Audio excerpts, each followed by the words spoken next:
Hello, my name is Casey Grenier, and today I'm going to talk to you about acid-base reactions and how they occur in organic chemistry.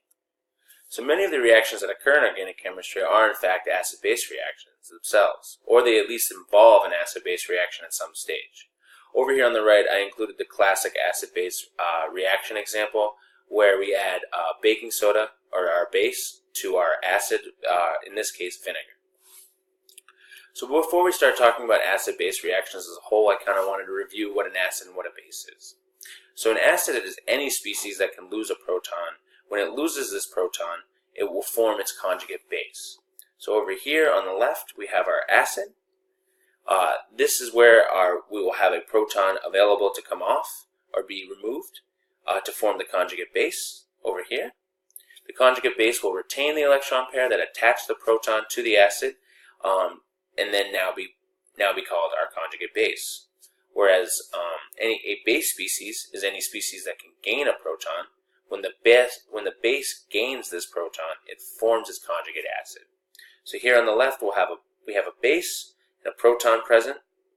So by gaining this proton means that this base must have lone pairs available to form the new bond in the conjugate acid.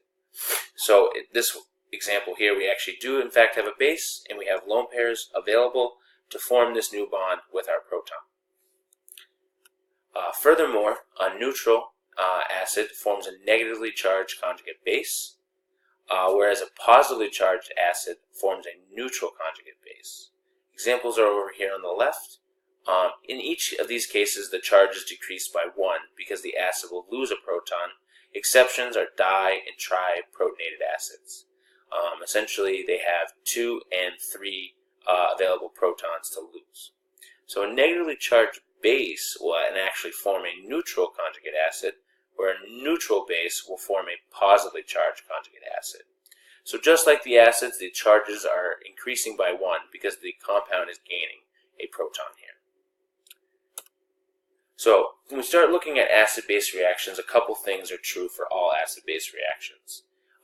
First is acid species cannot lose a proton unless a base is present to accept a proton. So hence, an acid will always react with a base, and the reaction of an acid with a base is called an acid-base reaction or proton transfer reaction.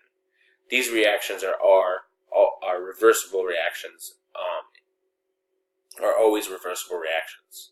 So we can also notice that an acid reacts with a base in the forward or the reverse direction. So moving through this example here, we notice that both the CH3COOH and the H2O have protons that can be lost, and both have lone pairs that can form a bond with a proton.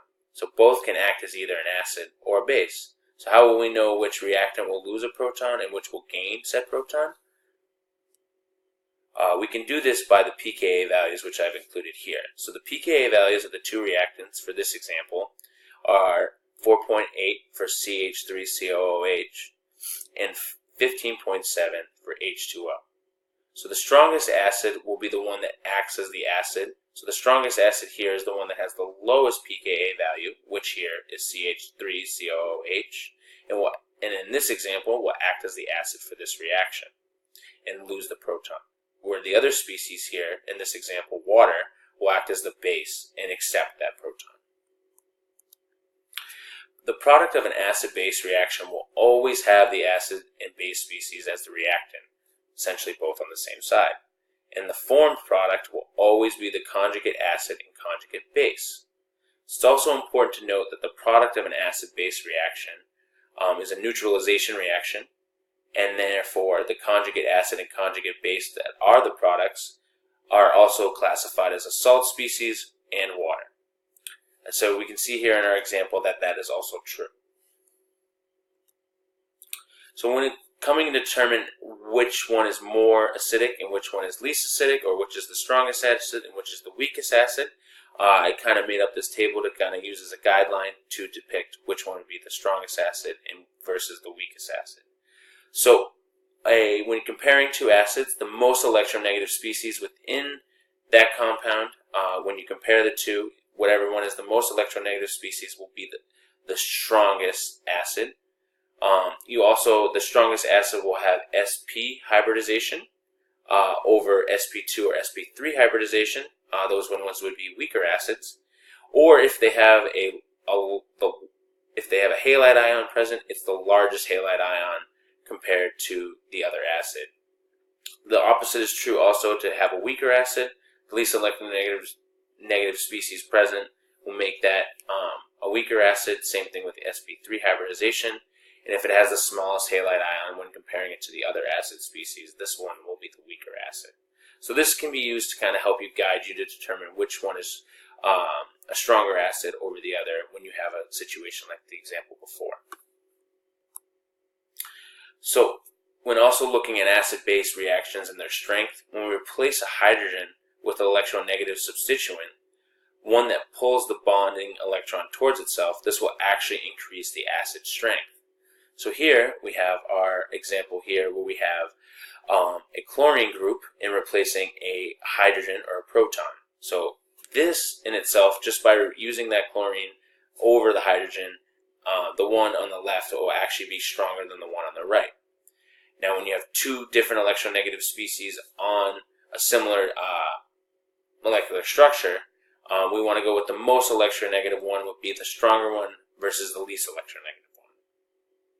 So the more electronegative the acid species and the closer the electronegative substituent is to the group that is losing the proton, the stronger the acid will be. So in this example here, I noted that we can, as we move this chlorine species closer and closer to the said proton that will be lost, we can say that this will make the acid stronger and stronger. So essentially, as that electronegative species moves closer to the proton that you're going to be losing, you're going to gain acid strength in that molecule over something that is further away from that proton that you're losing. So how can we use this to predict the outcome of acid-base reactions? Acid-base reactions will always favor the formation of the weaker acid and the weaker base. So this has to do with potential energy and essentially doing a more favorable reaction.